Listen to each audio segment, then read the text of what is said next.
ទេសភាពម៉ោង5នៅខេត្តកែបនេះសតឡាន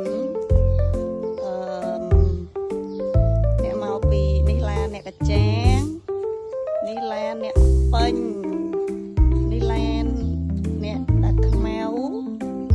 ហើយនេះឡានអ្នកគុំនប់នេះឡានពួកកាចាង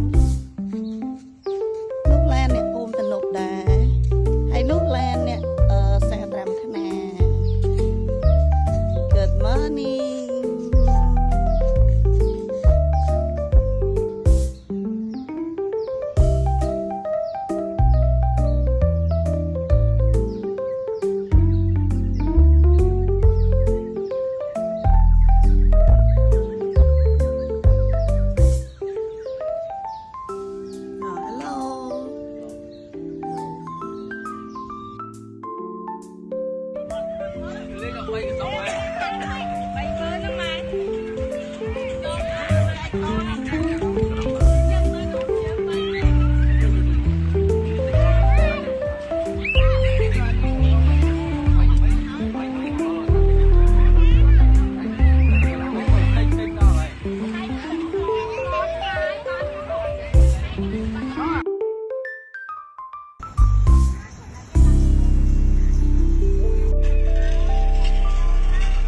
សុំជីមកមុខត្រង់